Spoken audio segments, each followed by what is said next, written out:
पहल परिवार के रूबरू कार्यक्रम में आप सभी का स्वागत है, अभिनंदन है। यह एक ऐसा अंतर्राष्ट्रीय परिवार है जिसमें भारत के कोने कोने से साहित्य के अनुरागी जुड़े हुए हैं और नियमित कार्यक्रमों में सक्रिय होते हैं। और नियमित कार्यक्रम के कड़ी में आज रूबरू कार्यक्रम बुधवार को 8 बजे होता है, जिसमें हम अपने बीच से किसी एक शख्सियत को मेहमान खास के तौर पर आमंत्रित करते हैं। ऑडियो द्वारा हम सब उस मेहमान खास से रूबरू होते हैं, जानते हैं उनकी शख्सियत, उनकी सफर, उनकी साहित्यिक यात्रा, उनकी उपलब्धियां और जो जो भी खूबियां मेहमान खास में हों, उन सब से हम सब रूबरू होते हैं। हम सबको बहुत कुछ मेहमान खास के रूप में आने वाले हमारे बीच के सदस्यों से सीखने को मिलता है, उनसे जानने को मिलता है। सब बहुत बेहतर है, हमसे बहुत बेहतर। हर मेहमान खास, हर सदस्य एक दूसरे से बेहतर है। यह अक्सर रूबरू कार्यक्रम में देखने को मिला है। आज इसी कड़ी में हमने मध्य प्रदेश के पश्चिम क्षेत्र के मंदसौर जिले से आदरणीय दीपिका मानवानी जी बहन जी को हमने मेहमान खास के रूप में आमंत्रित किया है। हम सब उनका स्वागत करते हैं, अभिनंदन करते हैं। मेरी सभी से गुजारिश है कि मेहमान खास से बिना किसी औपचारिकता के सहजता से सवाल करें। नाम नहीं जुड़ा है, कोई बात नहीं। नमस्ते पहल परिवार आपका अपना परिवार है, कोई औपचारिकता नहीं है कि नाम सवाल जवाब के लिए एडमिन से या किसी से परमिशन लें। ये आपका कार्यक्रम है। मेहमान खास दीपिका जी बहुत ही सरल, बहुत संगीत से जुड़ी इतनी अच्छी शख्सियत है कि आप सबको उनसे रूबरू होकर बहुत अच्छा लगेगा। तो आइए दीपिका जी, हम सब आपका स्वागत करते हैं, अभिनंदन करते हैं। नमस्ते पहल परिवार। 4.5 वर्ष पूरे होने पर आप सभी को बहुत बहुत बधाई और मैं धन्यवाद करती हूँ अमित सिंह बाबा जी का, जो मुझे ये अवसर दिया कि मैं इस मंच पर जुड़ सकूँ, सभी से पहचान बना सकूँ, मिल कर के बात करके। और हाँ, मैं जानती हूँ आप लोग सब मुझसे नाराज़ भी होंगे शायद, क्योंकि मैं समय नहीं दे पाती हूँ, पर मैं क्षमा चाहूँगी क्योंकि मैं अभी साहित्य जगत में छंद सीखने की राह पर अभी अग्रसर हूँ। तो छंद साधिका बनने के लिए मुझे थोड़ी साधना करने की ज़रूरत है, जिसके लिए मुझे वहाँ समय देना पड़ता है। और जब आप पढ़ाई करते हो तो आपको पूरी तरह से लगन से पढ़ाई करनी पड़ती है, तो आप चाहकर भी समय नहीं निकाल पाते हैं, तो क्षम्यतां। और मैं आप सभी से बात करके अपने आप को धन्य समझूँगी, क्योंकि आप सभी अपने-अपने क्षेत्र में महान अनुभूतियाँ हैं। और मैं इस कार्यक्रम में आज आकर के बहुत ही धन्य महसूस कर रही हूँ, ये मेरा सौभाग्य है। फिर एक बार धन्यवाद। अमित सिंह बाबा जी के परिवार को भी बहुत-बहुत धन्यवाद। जी, वैसे तो बाबा जी ने मेरा परिचय भी दे दिया है। मैं अगर बहुत कम शब्दों में अपना परिचय दूँ, क्योंकि अभी छंद साधना के सफ़र में निकली हूँ, तो छंद के रूप में अपना परिचय दूँगी। कृपया स्वीकार करें। लोग पुकारे दीपिका, छंदों से अज्ञान, गाँव बाला सिनोर है, सिंधी है पहचान मेरी, सिंधी है पहचान। बहुत ही स्वागत है मेहमान खास। रूबरू कार्यक्रम का पहला प्रश्न होता है परिचय, जन्म स्थान, माता पिता का परिचय, प्रारंभिक शिक्षा, उच्च शिक्षा, फिर वर्तमान परिवार और जिम्मेदारियां। इन सब बातों से भी रूबरू होना चाहेंगे और साथ ही साथ साहित्य में कब शुरुआत की। जी, आदरणीय बाबा जी। मेरा पूरा नाम है श्रीमती दीपिका किशोर मानवानी, मेरे पति का नाम है किशोर कुमार मानवानी और मेरी माताजी का नाम है श्रीमती जयश्री प्रकाश चंद्र चंदवानी। पिताजी का नाम है श्री प्रकाश चंद्र चंदवानी और मेरा जन्म स्थान है आणंद, जो कि गुजरात में है। जन्म तिथि है 27 जून 1978 और बच्चे हैं 2 बेटे हैं। एक प्रेम किशोर मानवानी, दूसरा मयंक किशोर मानवानी। दोनों ही कॉलेज में पढ़ रहे हैं। बड़ा वाला इंजीनियरिंग कॉलेज कर रहा है और छोटा वाला सीए फाउंडेशन में है। और मेरी राष्ट्रीयता भारतीय है। मैं हिंदू लोहाना हूँ, सिंधी जाति से हूँ और मेरी योग्यता है बीएससी डीएमएलटी, जो कि मैंने शैक्षणिक योग्यता ली हुई है। सिंधी भाषा में मैंने सर्टिफिकेट कोर्स किया हुआ है, जो प्रथम स्थान प्राप्त है जिसमें। और साथ ही अब मैं डिप्लोमा कर रही हूँ सिंधी भाषा में और साथ-साथ छंद साधिका की तैयारी भी चल रही है, जो अभी बस अब कुछ ही दिनों में पूरी भी हो जाएगी। अभी हम दोहा सीख रहे हैं, आगे और भी लेवल्स रहेंगे जहाँ हम चौपाई वगैरह भी सीखेंगे। तो ये इतनी मेरी शैक्षणिक योग्यता है और भाषा के ज्ञान में मुझे 4 भाषाएँ आती हैं, हिंदी, सिंधी क्योंकि सिंधी हूँ, सिंधी आती है, अंग्रेज़ी, गुजराती। अंग्रेज़ी के बिना तो आजकल पढ़ाई नहीं हो जाती।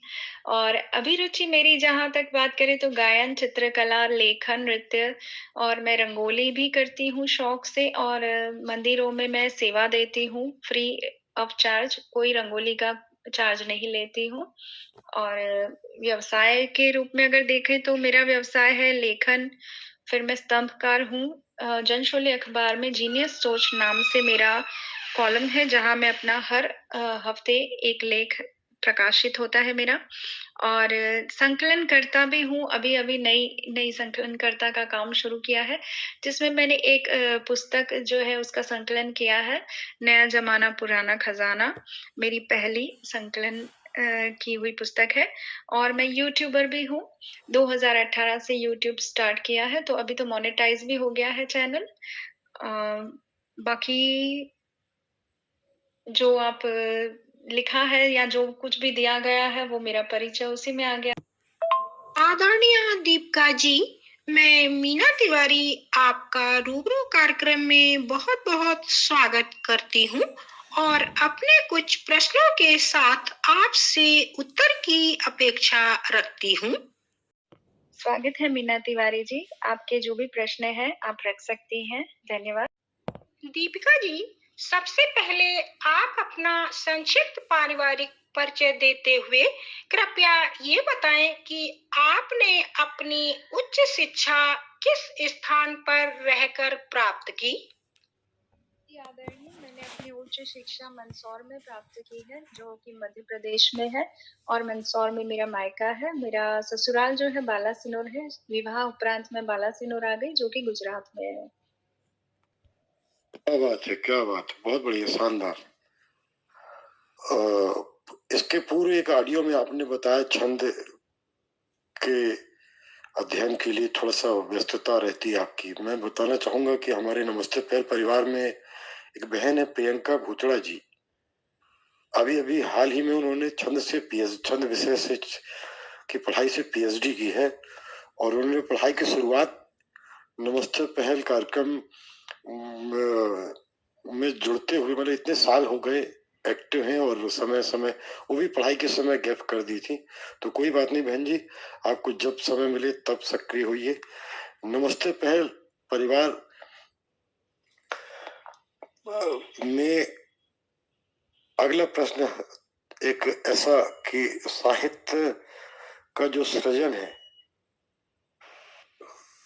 बचपन में आपने चालू किया और किस विधा में शुरुआत की और वर्तमान में किस विषय में लिखते हैं, और आपके इस सब साहित्यिक सफर में प्रेरणा स्रोत और परिवार के लोगों का कैसा सहयोग मिलता है, कृपया इन बातों से भी हम सबको रूबरू कराने की कृपा करेंगे। हाँ जी, आदरणीय बाबा जी। इसमें मैंने शुरुआत तो बहुत छोटी थी, 13 साल की उम्र से की थी लेखन की, और मुझे बहुत ही प्राचार्य महोदय ने सराहा था।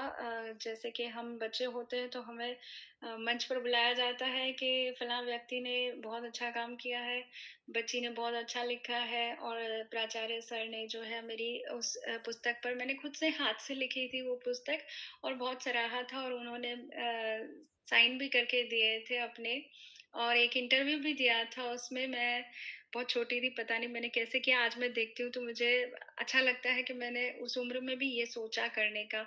और उसके बाद में मैंने जो है कॉलेज में लिखना शुरू किया, क्योंकि मैं बीच में फिर पढ़ाई जो है, बोर्ड वगैरह एग्जाम आ जाती है, उसमें मैंने थोड़ा ब्रेक ले लिया था, मैंने लिखना बंद कर दिया था। पर हाँ, बीच-बीच में जब भी शिक्षकों के साथ मैं किसी चीज़ पर विचार-विमर्श करती थी कि मैंने ये लिखती थी या मैंने ये लिखा था, तो वो मुझे प्रोत्साहित करते रहते थे कि छोड़ना मत, चालू रखना। फिर मैंने कॉलेज में आकर के शुरू किया वापस से लिखना, और फिर एक बार शादी के बाद गैप हो गया, और बहुत लंबा गैप हो गया।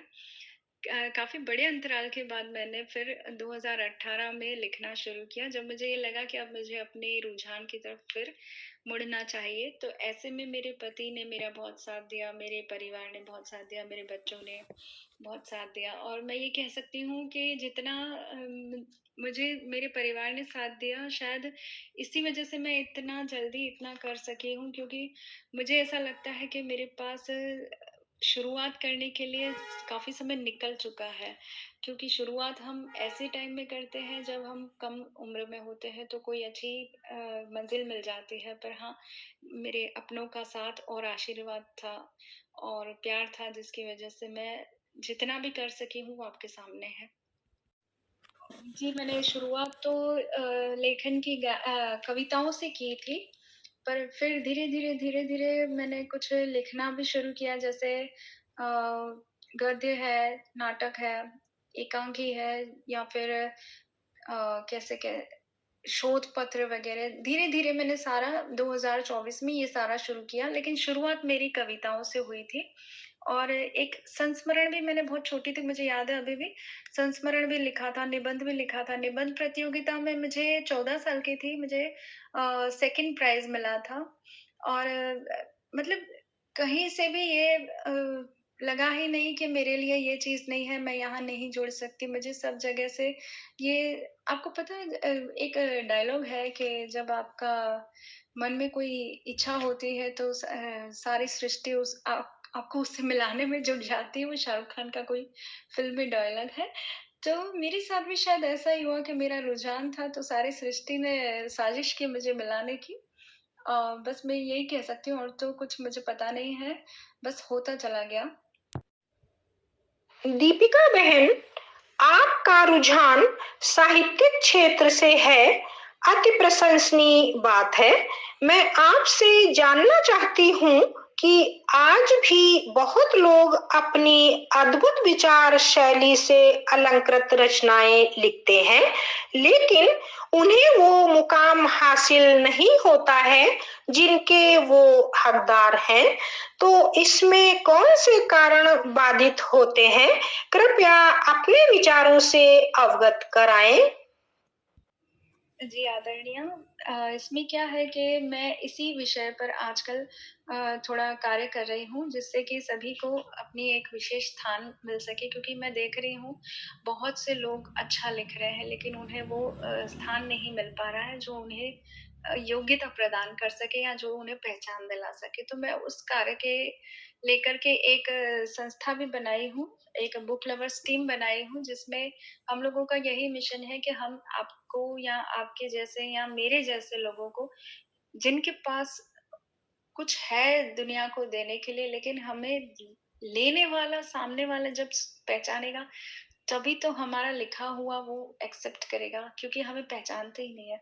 जैसे ट्विंकल खन्ना ने लिखना शुरू किया, तो ट्विंकल खन्ना जी क्या करते हैं कि उनका लेखन जो है, वो उनकी पहचान बाद में बनता है। पहले उनकी पहचान अभिनेत्री के रूप में, जो वो खुद स्वीकार करती हैं कि अगर अभिनेत्री नहीं होती, तो मुझे बहुत ज़्यादा स्ट्रगल करना पड़ता। तो अभी ये चीज़ है कि स्ट्रगल किसको करना पड़ता है, जिनके पास अपना कोई वजूद या कोई पहचान नहीं है।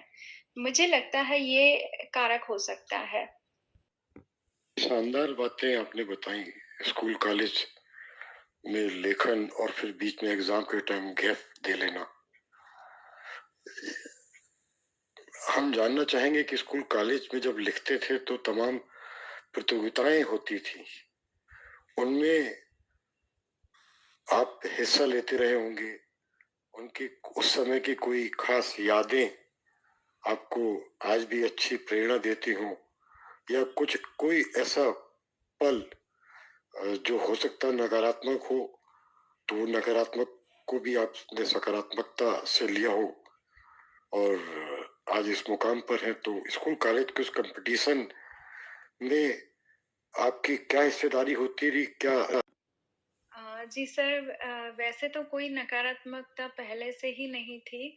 ये भगवान की देन समझिए, क्योंकि मैं खुद भी अचंभित हुई इस चीज़ को लेकर। शायद मैं सबसे बड़ी थी घर में बच्चों में, तो मैं बड़ी बहन हूँ। मेरे 3 छोटे भाई-बहन हैं, तो मुझे हर तरफ से सकारात्मक रहने की सोच दी गई थी घर पे, कि छोटे भाई-बहनों को कैसे सँभालना है। तो ये चीज़ें जो है ये मेरे माइंड में थी, मुझे ये बताया गया था तुम ही माँ, तुम ही पिता हो।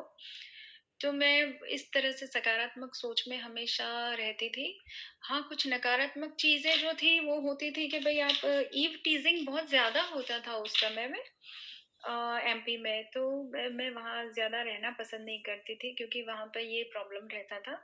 तो मैं ये सोचती थी कि मैं गुजरात आ जाऊँ, गुजरात में ऐसा कुछ नहीं था, वहाँ पर पढ़ाई करना मुझे थोड़ा हार्ड लगा, क्योंकि हिंदी आसान है, बहुत जल्दी सीख जाते हैं, गुजराती थोड़ा मुश्किल से सीखते हैं, पर हाँ, मैंने सीख लिया, कवर कर लिया।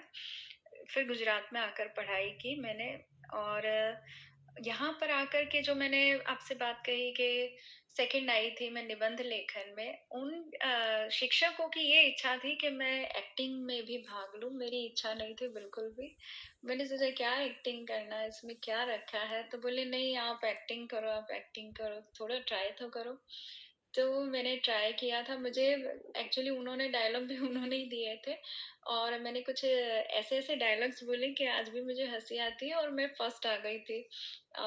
मैं कुछ डायलॉग आपके इस मंच पर प्रेषित करूँगी। अ, क्या कहा? मुझे पागल बोलती है? अरे पागल मैं नहीं, तू है, तेरा पूरा खानदान है पागल, मैं पागल नहीं हूँ।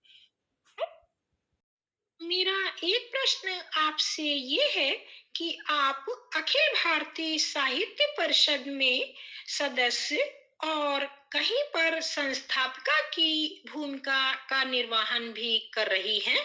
तो साहित्य कार्यों के लिए आपने अब तक ऐसे कौन से महत्वपूर्ण कार्य किए हैं? हाँ जी, आदरणीय मीना जी। अ अ, असल बात करूँ तो मैंने संस्थापन का की शुरुआत अभी ही की है, और ये जो संस्थापन मैंने बुक लवर्स टीम का किया है, ये मैंने बहुत ज़्यादा दिन नहीं हुआ, अभी कुछ ही दिन हुए हैं, अभी शुरुआत की है। लेकिन हाँ, अभी शुरुआती तौर पर हम लोगों ने ये निश्चित किया कि जितने भी कविताएँ या लेख जो आते हैं, एक तो उन्हें एक विषय दिया जाए, उस विषय पर लेख या कविताएँ माँगी जाए, और उसके बाद में मैं मेरा अपना एक फ़ेसबुक पेज है, जहाँ मैं उन्हें प्रचार-प्रसार प्रदान करती हूँ। साथ ही वो वाला पेज जो है मैं व्हाट्सएप स्टेटस पर भी डाल देती हूँ, जिससे उन लोगों को एक पहचान मिल सके, और मैं उन्हें अपनी साथी सखियाँ मानती हूँ, जिनके साथ में चलकर आगे बढ़ना मुझे अच्छा लगता है। तो अभी तो कुछ ही लोग इकट्ठे हुए हैं। मैं आशा करती हूँ ये संस्था एक बेहतरीन काम कर सके साहित्य जगत में, और सबको एक अच्छे मकाम पर हम एक साथ चलकर जा सके। और बस मेरी यही भगवान से प्रार्थना है कि मेरे मन में जो नेक विचार है सबके लिए, और अगर वो सफल हो जाता है तो मेरी जिंदगी का मकसद सफल हो जाता है, ऐसा है। आपके परिचय में संगीत लिखा और संगीत की शिक्षा का भी उल्लेख है। आप संगीत में गायन में, वाद्य में और क्या शिक्षा आप प्राप्त किए हैं? और आपकी आवाज बड़ी मधुर है, तो कुछ न कुछ आपकी प्रस्तुति के तौर पर सुनना चाहेंगे। जी सर, धन्यवाद। मैंने 3 साल का संगीत कोर्स किया हुआ है संगीत स्कूल से, और बहुत छोटी थी उस समय किया था मैंने, शायद 3 साल ही किया है। हाँ, और 10 साल की उम्र रही होगी मेरी, शायद 10 या 11 साल की, तब मैंने किया था। तो संगीत कोर्स जब मैंने किया था तो राग यमन और राग भैरव ये सारे आते थे। उस समय बहुत अच्छा लगता था। संगीत की धुन कानों में गूंजती रहती थी। जब हम आत्मा में संगीत उतर जाता है तो कैसे आप संगीत की धुन पे नाचने लगता है मन का मयूर, ऐसी स्थिति हो जाती थी। तो आज भी अगर संगीत का कहीं उल्लेख आता है तो मेरा मन मयूर नाचने